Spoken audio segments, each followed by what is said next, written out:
Hello, welcome to Bible Study with Fred. This is my second attempt. If the computer freezes up this time, I'll just leave it for today. But let's give it a try. Genesis 22:20 through 23:20. And it came to pass after these things that it was told to Abraham, saying, Behold, Milcah, she hath also borne children unto thy brother Nahor, Huz his firstborn, and Buz his brother, and Kemuel the father of Aram, and Kesed, and Hazo, and Pildash, and Jidlaph, and Bethuel. And Bethuel begat Rebekah. These eight Milcah did bear to Nahor, Abraham's brother, and his concubine, whose name was Reumah, she bare also to Taba, and Gaham, and Thahash, and Maacah. And verse chapter 23. And Sarah was 107 and 20 years old. These were the years of the life of Sarah. And Sarah died in Kirjath Arba, the same as Hebron in the land of Canaan. And Abraham came to mourn for Sarah and to weep for her. And Abraham stood up from before his dead and spake unto the sons of Heth, saying, I am a stranger and a sojourner with you. Give me a possession of a burying place with you, that I may bury my dead out of my sight.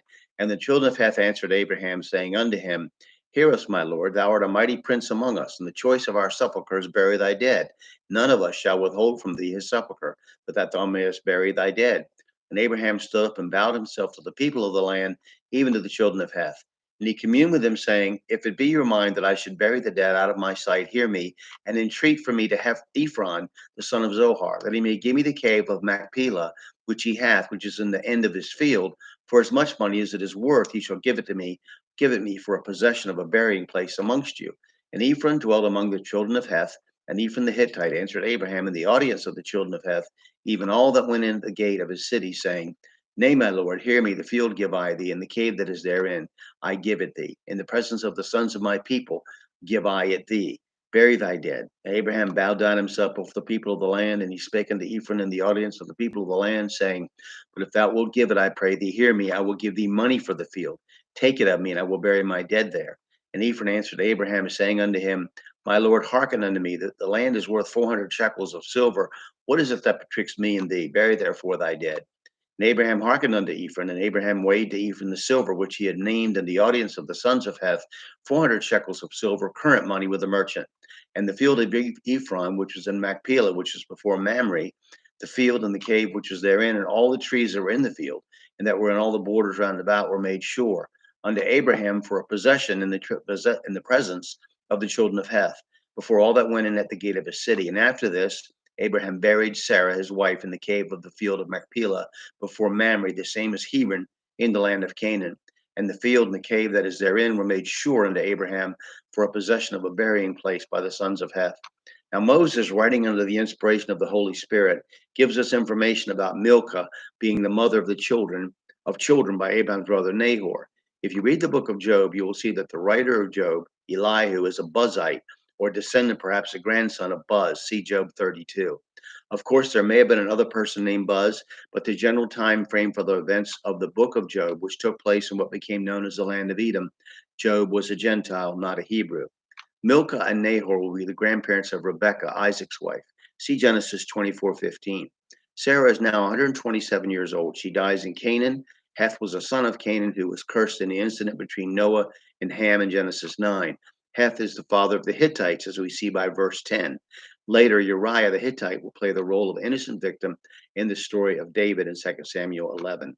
What follows is the purchase of a cave in which to bury Sarah. Remember when Abraham refused to take any reward from the king of Sodom in Genesis 14? Here, Abraham refuses to accept this cave without paying for it. There is a pattern here, it would seem, of not wishing to be in thrall to a person who offers you something for free. It appears to be a matter of honor. Notice David refusing to accept a place to offer a sacrifice as a gift, but demanding to pay for it in 2 Samuel 24. And it may be a ritual, a custom played out where it is expected to offer something for free and it's expected to offer money for it.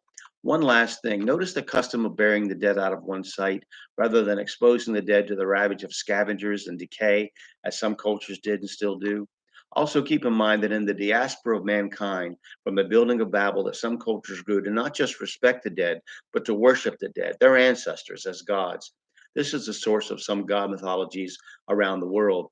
The cult of death in human history has a long tradition, which will show itself in later chapters, where the heathen make marks on their bodies to venerate the dead.